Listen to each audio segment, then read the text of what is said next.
ಈಗ ಮತ್ತೊಂದು ಅಪ್ಡೇಟ್ ಲಭ್ಯವಾಗ್ತಾ ಇದೆ. ರಿಪಬ್ಲಿಕ್ ನೆಟ್ವರ್ಕ್ನ ಮೆಗಾ ಇನ್ವೆಸ್ಟಿಗೇಷನ್ ಇದು. ಕೋಲ್ಕತ್ತಾದಲ್ಲಿ ಮಾಸ್ಟರ್ ಮೈಂಡ್ ಲಲಿತ್ ಜಾ ಎಕ್ಸ್ಪೋಸ್ ಆಗಿದ್ದಾನೆ.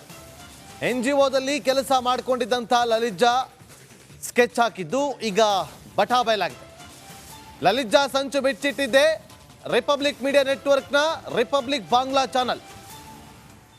ರಿಪಬ್ಲಿಕ್ ಕನ್ನಡ ಮೈಸೂರಿನಲ್ಲಿ ಏನೆಲ್ಲ ಆಗ್ತಾ ಇದೆ ಅನ್ನೋದ್ರ ಬಗ್ಗೆ ಇನ್ವೆಸ್ಟಿಗೇಷನ್ ಮಾಡುವಂಥ ಕೆಲಸವನ್ನ ಮಾಡ್ತಾ ಇದೆ.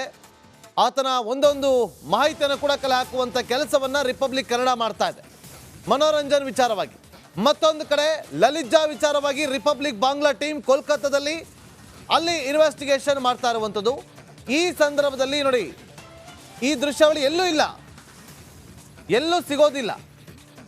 ಕೋಲ್ಕತ್ತಾದ NGO ಏನು ಕೆಲಸ ಮಾಡ್ತಾ ಇದ್ನಲ್ಲ ಲಲಿತ್ ಜಾ, ಆತ ಕೆಲಸ ಮಾಡ್ತಾ ಇದ್ದಂಥ NGO ಕಟ್ಟಡ ಅದು. ಆತ ಒಂದಷ್ಟು ಪರ್ಮಿಷನ್ಗಳಿಗೆ ಹಾಕ್ಕೊಂಡಿದ್ದ ರ್ಯಾಲಿಯನ್ನು ನಡೆಸೋದಕ್ಕೆ. ಇವರು ರ್ಯಾಲಿಯನ್ನು ನಡೆಸೋ ಮೂಲಕ ಇವರೆಲ್ಲರೂ ಕೂಡ ಒಮ್ಮೊಮ್ಮೆ ಮೀಟ್ ಮಾಡಿ ಅಲ್ಲಿ ಸ್ಕೆಚ್ ಹಾಕ್ತಾ ಇದ್ರ ಅನ್ನೋ ಕುತೂಹಲ ಕೂಡ ಈಗ ಕೇಳಿಸ್ತಾ ಇದೆ. ನೋಡಿ, ಇವತ್ತು ಯಾರೇ ಒಬ್ರು ಏನೇ ಒಂದು ಕೃತ್ಯವನ್ನ ಮಾಡಬೇಕು ಅಂತಾರೆ, ಕೃತ್ಯದಲ್ಲಿ ಭಾಗಿಯಾಗಬೇಕು ಅಂತಂದ್ರೆ ಅವರು ಒಮ್ಮೆ ಯೋಚನೆ ಮಾಡೇ ಮಾಡ್ತಾರೆ, ನಾನು ಮಾಡ್ತಿರೋ ತಪ್ಪ ಅಲ್ವಾ ಅಂತೇಳಿ.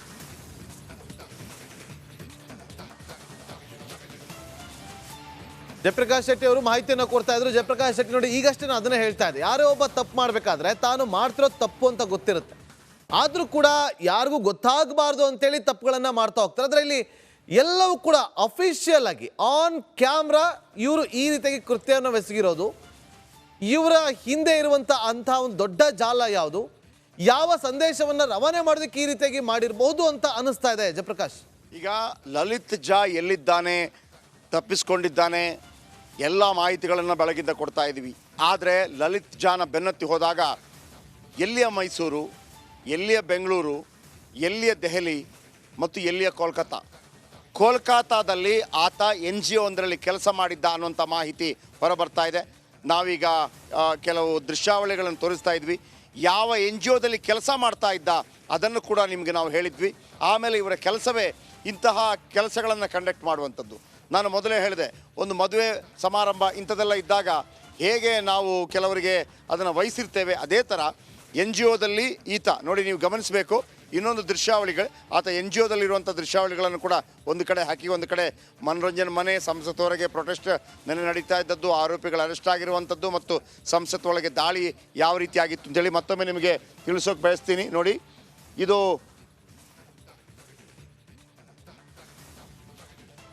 Joint commissioner of police Lal Bazaar street ಕೋಲ್ಕತ್ತಾಗೆ ಒಂದು ನೋಟಿಸನ್ನು ಇವನು ಕೊಡ್ತಾನೆ. ಏನಪ್ಪ ಅಂತಂದರೆ, ಒಂದು ನೋಟಿಸ್ ಮುಖಾಂತರ prayer for NOC for rally, ನಮಗೊಂದು ರ್ಯಾಲಿ ನಡೆಸೋದಕ್ಕೆ ಪರ್ಮಿಷನ್ ಬೇಕು ಅಂತ ಕೇಳ್ತಾನೆ. ಆತನ ಹೆಸರು ಲಲಿತ್ ಜಾ. ಅಂದರೆ ನಾವೊಂದು ಕಾರ್ಯಕ್ರಮವನ್ನು ಹಮ್ಮಿಕೊಂಡಿದ್ದೀವಿ, ನಮಗೆ ರ್ಯಾಲಿ ಮಾಡೋದಕ್ಕೆ ಅವಕಾಶ ಕೊಡಬೇಕು ಅಂತೇಳಿ. ಇಂಥ ಈ NGOದಲ್ಲಿ ಆತ ಕೆಲಸ ಮಾಡ್ತಾ ಇದ್ದ.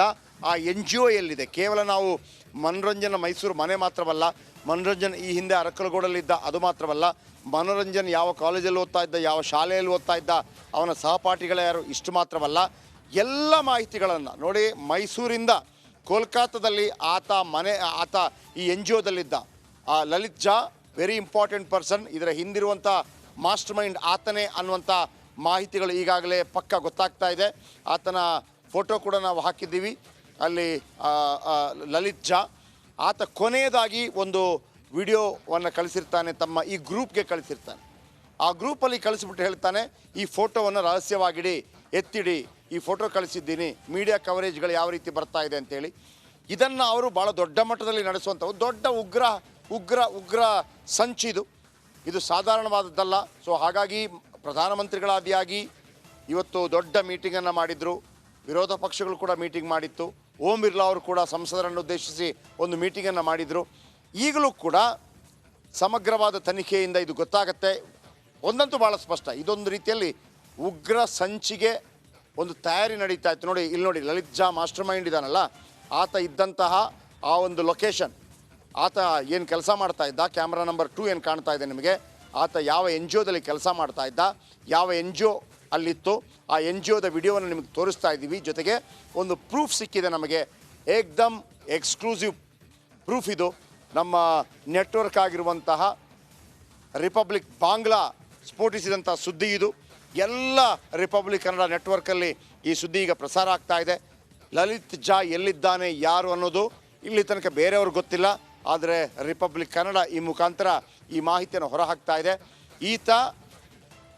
ಈತ ಭಾಳ ಮುಖ್ಯವಾಗಿ ಈ ರೀತಿ NGOಗಳ ಸಹಾಯದಿಂದ NGO ಮಾಡಿಕೊಂಡು ಬೇರೆ ಬೇರೆ ಇಂಥ ಹುಡುಗರನ್ನು ಆಯ್ಕೆ ಮಾಡಿಕೊಂಡು ಹೆಣ್ಮಕ್ಳನ್ನು ಕೂಡ ಆಯ್ಕೆ ಮಾಡಿಕೊಂಡು ಒಂದು ದೊಡ್ಡ ಉಗ್ರ ಚಟುವಟಿಕೆಯಲ್ಲಿ ತೊಡಗಿಸಿಕೊಳ್ಳೋದಕ್ಕೆ ಒಂದು ದೊಡ್ಡ ಸ್ಕೆಚ್ ಹಾಕಿದ್ದ. ಸೊ ಆದರೆ ಈ ನಡುವೆ ಕೆಲವರು 7 ಜನರನ್ನು ವಶಕ್ಕೆ ಪಡೆಯಲಾಗಿದೆ. ಹಾಗಾಗಿ ಆತನ ಮಾಹಿತಿ ಸಿಕ್ಕಿದೆ, ಆತನನ್ನು ಒಂದು ಅರೆಸ್ಟ್ ಮಾಡಬೇಕಾಗಿದೆ. ಆತ ವಶಕ್ಕೆ ಸಿಕ್ಕ ತಕ್ಷಣ ಇದರ ಹಿಂದಿನ ಷಡ್ಯಂತ್ರಗಳು ಎಲ್ಲವೂ ಬಯಲಾಗುವ ಸಾಧ್ಯತೆ ಇದೆ.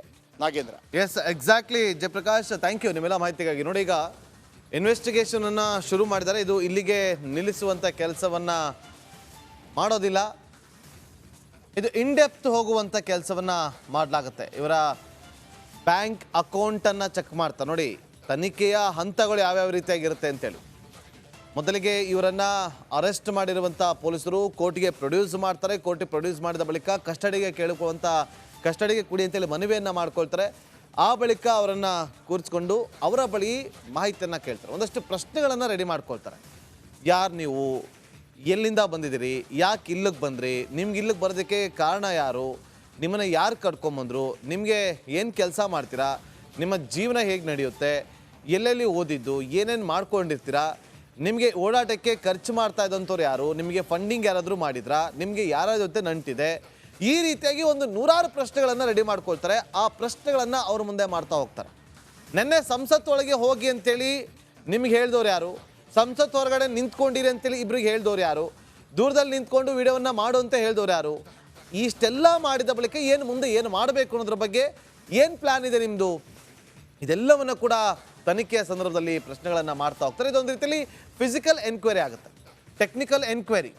ಇವರ ಮೊಬೈಲ್ಗಳನ್ನು ವಶಕ್ಕೆ ಪಡೆದುಕೊಳ್ತಾರೆ, ಇವರ ಮೇಲ್ ಐ ಡಿ, ಇವರು ಬಳಕೆ ಮಾಡ್ತಾ ಇದ್ದಂಥ ಒಂದಷ್ಟು ಸೋಷಿಯಲ್ ಮೀಡಿಯಾ ಅಕೌಂಟ್ಗಳು, ಇವರ ಮೊಬೈಲಲ್ಲಿ ಏನೆಲ್ಲ ಸಿಗುತ್ತೆ, ಯಾರ್ದೆಲ್ಲ ಕಾಂಟ್ಯಾಕ್ಟ್ ಲಿಸ್ಟ್ ಸಿಗುತ್ತೆ, ಅದೆಲ್ಲವನ್ನು ಕೂಡ ಇಟ್ಕೊಂಡು ಈಗ ಟೆಕ್ನಿಕಲ್ ಆಗಿಯೂ ಕೂಡ ಡಿಜಿಟಲ್ ಆಗಿಯೂ ಕೂಡ ಇನ್ವೆಸ್ಟಿಗೇಷನನ್ನು ಶುರು ಮಾಡ್ತಾ ಹೋಗ್ತಾರೆ. ಇದಕ್ಕೆ ಒಂದು ಟೀಮ್ ಅಲ್ಲ, ಬೇರೆ ಟೀಮ್ಗಳು ಮಾಡಿಕೊಂಡು ನಾನಾ ಟೀಮ್ಗಳು ವರ್ಕೌಟ್ ಮಾಡ್ತಾ ಹೋಗುತ್ತೆ.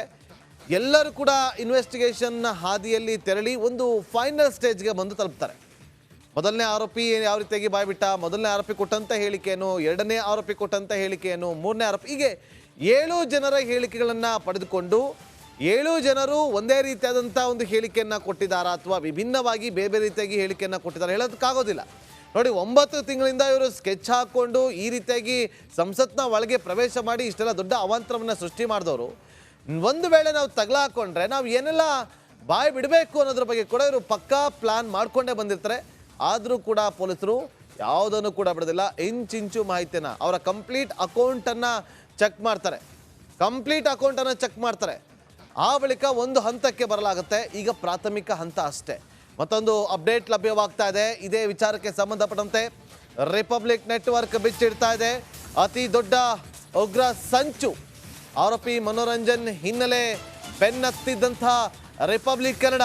ಮನೋರಂಜನ್ ಓದಿದ್ದು ಸೇಂಟ್ ಜೋಸೆಫ್ ಶಾಲೆಯಲ್ಲಿ, ಮರಿಮಲ್ಲಪ್ಪ ಕಾಲೇಜ್ನಲ್ಲಿ PUCಯನ್ನು ಮುಗಿಸಿರುವ ಬಗ್ಗೆ ಮಾಹಿತಿ ಸಿಕ್ಕಿದೆ. ಮನೋರಂಜನ್ ಓದಿದ್ದ ಶಾಲೆ ಕಾಲೇಜ್ಗೆ ರಿಪಬ್ಲಿಕ್ ಕನ್ನಡ ಭೇಟಿ ಕೊಟ್ಟಿದೆ. ಆತನ ಬಗ್ಗೆ ಮಾಹಿತಿಯನ್ನು ಕಲೆ ಹಾಕಿದೆ. ನಮಗೆ ದೇಶವೇ ಮೊದಲು. ಇಲ್ಲಿ ನಾವು ಇನ್ವೆಸ್ಟಿಗೇಷನ್ ಮಾಡ್ತಾ ಇರುವಂಥದ್ದು ಮಾಹಿತಿಯನ್ನು ಕಲೆ ಹಾಕ್ತಾ ಇದೀವಿ ಅಷ್ಟೇ. ಪೊಲೀಸರ ಮಾದರಿಯಲ್ಲಿ ಇನ್ವೆಸ್ಟಿಗೇಷನ್ ಮಾಡ್ತಾ ಇಲ್ಲ. ಆತ ಯಾರು, ಆತನ ಹಿನ್ನೆಲೆ ಏನು, ಆತ ಎಲ್ಲೂ ಓದ್ತಾ ಇದ್ದ, ಆತನ ಮನಸ್ಥಿತಿ ಹೇಗಿತ್ತು, ಆತನ ಸ್ನೇಹಿತರೇನು ಹೇಳ್ತಾರೆ, ಈತ ಕಾಲೇಜ್ನಲ್ಲಿ ಏನೆಲ್ಲ ಮಾಡ್ತಾ ಇದ್ದ, ಶಾಲೆಯಲ್ಲಿ ಏನೆಲ್ಲ ಮಾಡ್ತಾ ಇದ್ದ ಅನ್ನೋ ಮಾಹಿತಿಯನ್ನು ಕಲೆ ಹಾಕಿ ನಮ್ಮ ವೀಕ್ಷಕರ ಮುಂದೆ ಇಡುವಂಥ ಕೆಲಸವನ್ನ ಮಾಡ್ತಾ ಇದ್ದೀವಿ.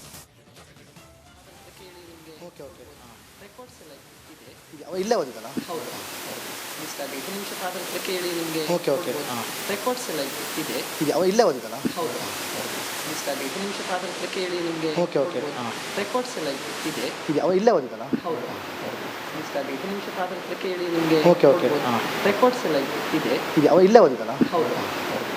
ಸ್ಟಾರ್ಟ್ 2 ನಿಮಿಷ ಆದ ಹತ್ರ ಕೇಳಿ ನಿಮಗೆ ಓಕೆ ರೆಕಾರ್ಡ್ಸ್ ಎಲ್ಲ ಇದೆ ಇಲ್ಲೇ ಓದಿದ್ದಲ್ಲ? ಹೌದು ಸ್ಟಾರ್ಟ್ 2 ನಿಮಿಷ ಆದ ಹತ್ರ ಕೇಳಿ ನಿಮಗೆ ಓಕೆ ರೆಕಾರ್ಡ್ಸ್ ಎಲ್ಲ ಇದೆ ಇಲ್ಲೇ ಓದಿದ್ದಲ್ಲ? ಹೌದು ಸ್ಟಾರ್ಟ್ 2 ನಿಮಿಷ ಆದ ಹತ್ರ ಕೇಳಿ ನಿಮಗೆ ಓಕೆ ರೆಕಾರ್ಡ್ಸ್ ಎಲ್ಲ ಇದೆ ಇಲ್ಲೇ ಓದಿದ್ದಲ್ಲ? ಹೌದು ಸ್ಟಾರ್ಟ್ 2 ನಿಮಿಷ ಆದ ಹತ್ರ ಕೇಳಿ ನಿಮಗೆ ಓಕೆ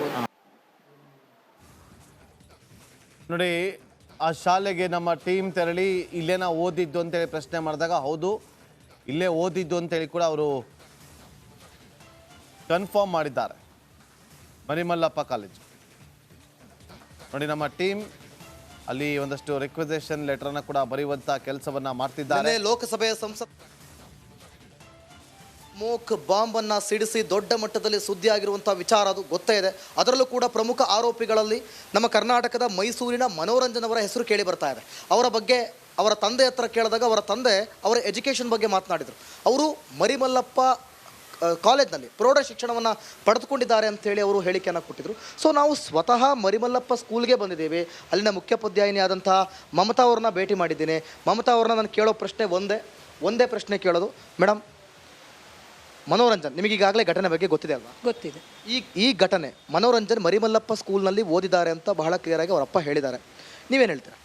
ಅದ್ರ ಬಗ್ಗೆ ನಾನು ಪ್ರತಿಕ್ರಿಯಿಸಲ್ಲ. ಬಟ್ ನಮ್ಮ ಶಾಲೆಯಲ್ಲಿ ಆ ವಿದ್ಯಾರ್ಥಿ ಓದಿರೋದ್ರ ಬಗ್ಗೆ ಯಾವುದೇ ದಾಖಲೆಗಳಿಲ್ಲ ಸರ್. ನಾವು ಚೆಕ್ ಮಾಡಿದ್ದೀವಿ, ಯಾವುದೇ ದಾಖಲೆ ಇಲ್ಲ. ಮಗದೊಮ್ಮೆ ಕೇಳ್ತಾ ಇದ್ದೀನಿ, ಮನೋರಂಜನ್ ಅವರು ನಿಮ್ಮ ಮರಿಮಲ್ಲಪ್ಪ ಪ್ರೌಢಶಿಕ್ಷಣದಲ್ಲಿ ಓದಿರುವಂಥ ಯಾವುದಾದ್ರೂ ದಾಖಲೆ ಓದಿದ್ದಾರಾ ಇದ್ರಾ ನಿಮ್ಮ ಗಮನಕ್ಕಿದೆಯಾ? ಇಲ್ಲ ಸರ್, ಯಾವ ದಾಖಲೆನೂ ನಮ್ಮ ಹತ್ರ ಇಲ್ಲ. ಇಲ್ಲಿ ಓದಿರೋದ್ರಿಗೆ ಸರಿಯಾಗಿ ಎಲ್ಲ ನೀಟಾಗಿ ಹುಡುಕಿ ಚೆಕಪ್ ಮಾಡಿದ್ದೀರಲ್ಲ? ಮಾಡಿದೆ ಸರ್. ಮತ್ತೊಮ್ಮೆ ಕೇಳ್ತಾ ಇದ್ದೀನಿ ಮೇಡಮ್, ಮನೋರಂಜನ್ ಅನ್ನೋಂಥವ್ರು ನಿಮ್ಮಲ್ಲಿ ಓದಿಲ್ಲ? ಇಲ್ಲ ಸರ್, ಓದಿಲ್ಲ. Thank you. ಎಸ್, ಅವ್ರು ಹೇಳ್ತಾ ಇರುವಂಥದ್ದು, ಈಗ ಅವರ ತಂದೆ ಹೇಳಿದ್ರು ಮರಿಮಲ್ಲಪ್ಪ ಪ್ರೌಢ ಶಿಕ್ಷಣದಲ್ಲಿ ಓದೋದು ಅಂತ. ಆದರೆ ಮುಖ್ಯೋಪಾಧ್ಯಾಯಿನಿಯವರು ಸಂಪೂರ್ಣವಾದ ದಾಖಲೆಗಳನ್ನು ಚೆಕ್ ಮಾಡಿ ಪರಿಶೀಲನೆ ಮಾಡಿ ಹೇಳ್ತಿದ್ದಾರೆ ಮನೋರಂಜನ್ ಓದಿಲ್ಲ ಇಲ್ಲಿ ಅಂತ ಹೇಳ್ತಿದ್ದಾರೆ. ಸೊ ಹಾಗಾದರೆ ಅವರ ತಂದೆ ಮರಿಮಲ್ಲಪ್ಪ ಹೈಸ್ಕೂಲ್ನಲ್ಲಿ ಓದಿದ್ದಾರೆ, ಪ್ರೌಢ ಶಿಕ್ಷಣ ಇಲ್ಲೇ ಮುಗಿದಿದೆ ಅಂತ ಕೊಟ್ಟಿರುವಂಥ ಹೇಳಿಕೆಯಲ್ಲಿ ಈಗ ಸಾಕಷ್ಟು ಮತ್ತೆ ಒಂದು ರೀತಿಯಲ್ಲಿ ಪ್ರಶ್ನೆಗಳು ಉದ್ಭವಿಸ್ತಾ ಇದೆ. ಕ್ಯಾಮ್ರಾ ಪರ್ಸನ್ ವಿನೋದ್ ಜೊತೆ ಅಶ್ವದೇವಿತ್, ರಿಪಬ್ಲಿಕ್ ಕನ್ನಡ, ಮೈಸೂರು. ಕೇಳಿ ನಿಮಗೆ ಓಕೆ ರೆಕಾರ್ಡ್ಸ್ ಎಲ್ಲ ಇದೆ ಇಲ್ಲೇ ಓದಿದ್ದಲ್ಲ? ಹೌದು ಸ್ಟಾರ್ಟ್ 2 ನಿಮಿಷ ಆದ ಹತ್ರ ಕೇಳಿ ನಿಮಗೆ ಓಕೆ ರೆಕಾರ್ಡ್ಸ್ ಎಲ್ಲ ಇದೆ ಇಲ್ಲೇ ಓದಿದ್ದಲ್ಲ? ಹೌದು ಸ್ಟಾರ್ಟ್ 2 ನಿಮಿಷ ಆದ ಸಂಸತ್ ಭವನದಲ್ಲಿ ಹಳದಿ ಬಾಂಬ್ ಸ್ಫೋಟ ಮಾಡಿದಂಥ ವಿಚಾರವಾಗಿ ಅವರ ಮನೋರಂಜನ್ ಅವರ ತಂದೆ, ಮೈಸೂರಿನ ಮನೋರಂಜನ್ ಅವರ ತಂದೆ ಮರಿಮಲ್ಲಪ್ಪ ಕಾಲೇಜ್ನಲ್ಲಿ ಪ್ರೌಢ ಶಿಕ್ಷಣ ಪಡ್ಕೊಂಡಿದ್ದಾರೆ ನನ್ನ ಮಗ ಅನ್ನುವಂಥ ಹೇಳಿಕೆಯನ್ನು ಕೊಟ್ಟಿದ್ದರು. ಸೊ ನಾವು ನೇರವಾಗಿ ಇಲ್ಲೊಂದು ರಿಯಾಲಿಟಿ ಚೆಕ್ ಮಾಡೋದಕ್ಕೆ ಮತ್ತು ದಾಖಲೆಗಳನ್ನು ಕೇಳೋದಕ್ಕೆ, ಮುಖ್ಯೋಪಾಧ್ಯಾಯರನ್ನು ಮಾತನಾಡಿಸೋದಕ್ಕೆ ಮರಿಮಲ್ಲಪ್ಪ ಶಾಲೆಗೆ ಬಂದಿದ್ವಿ. ಈ ಸಂದರ್ಭದಲ್ಲಿ ನಿಮಗೆ ತಿಳಿದು ಬಂದಂಥ ವಿಚಾರ, ಮರಿಮಲ್ಲಪ್ಪ ಕಾಲೇಜ್ನಲ್ಲಿ ಅಂದರೆ ಇಲ್ಲಿ ಪ್ರೌಢ ಶಿಕ್ಷಣವನ್ನು ಅವರು ಪಡೆದುಕೊಂಡಿಲ್ವಂತೆ. ಅವರು ಪ್ರೌಢ ಶಿಕ್ಷಣ ಇಲ್ಲಿ ಪಡೆದುಕೊಂಡಿರೋದಕ್ಕೆ ಯಾವುದೇ ರೀತಿಯ ದಾಖಲೆ ಇಲ್ಲ ಅಂಥೇಳಿ ಇಲ್ಲಿನ ಮುಖ್ಯೋಪಾಧ್ಯಾಯಿನಿ ಹೇಳಿದ್ದಾರೆ. ಸೊ ನೀವಿಲ್ಲಿ ಪ್ರಮುಖವಾಗಿ ಗಮನಿಸಬೇಕಾದಂಥ ಅಂಶ, ಹಾಗಾದರೆ ಅವರ ತಂದೆ ಮರಿಮಲ್ಲಪ್ಪ ಹೈಸ್ಕೂಲ್ನಲ್ಲಿ ಓದಿದ್ದಾರೆ, ಎಜುಕೇಷನ್ ಮಾಡಿದ್ದಾರೆ ಅಂತ ಹೇಳಿದ್ದು ಅವರ ಹೇಳಿಕೆಯಲ್ಲಿ ಈಗ ಸಾಕಷ್ಟು ವ್ಯತ್ಯಾಸಗಳು ಕಂಡು ಬರ್ತಾ ಇರೋದ್ರಿಂದ ಮಗದೊಮ್ಮೆ ಅವರ ತಂದೆಯನ್ನು ಮಾತನಾಡಿಸುವಂಥ ಕೆಲಸ ಆಗಬೇಕಾಗುತ್ತೆ. ಜೊತೆಗೆ ಸಾಕಷ್ಟು ಅನುಮಾನಗಳು ಇಲ್ಲಿ ಮೂಡ್ತಾ ಇರೋದ್ರಿಂದ ನಾವು ನೇರವಾಗಿ ಶಾಲೆಗೆ ಬಂದು ಇಲ್ಲೆಲ್ಲ ವಿಚಾರಿಸ್ತಿರೋದ್ರಿಂದ ಪ್ರತಿಯೊಬ್ಬ ಇಲ್ಲಿದ್ದ ಶಿಕ್ಷಕ ವೃಂದದವರು ಕೂಡ ಹೇಳಿದ್ದು ಒಂದೇ, ಯಾವುದೇ ಕಾರಣಕ್ಕೂ ಮನೋರಂಜನ್ ಅವರು ಇಲ್ಲಿ ವಿದ್ಯಾಭ್ಯಾಸವನ್ನು ಮಾಡಿಲ್ಲ ಅನ್ನುವಂಥದ್ದನ್ನ ಮುಖ್ಯೋಪಾಧ್ಯಾಯಿನಿಯವರು ಮಮತಾ ಅವರು ಸ್ವತಃ ಅವರು ಒಪ್ಕೊಂಡಿದ್ದಾರೆ. ಕ್ಯಾಮ್ರಾ ಪರ್ಸನ್ ವಿನೋದ್ ಜೊತೆ ಅಶ್ವದೇವಿತ್, ರಿಪಬ್ಲಿಕ್ ಕನ್ನಡ, ಮೈಸೂರು.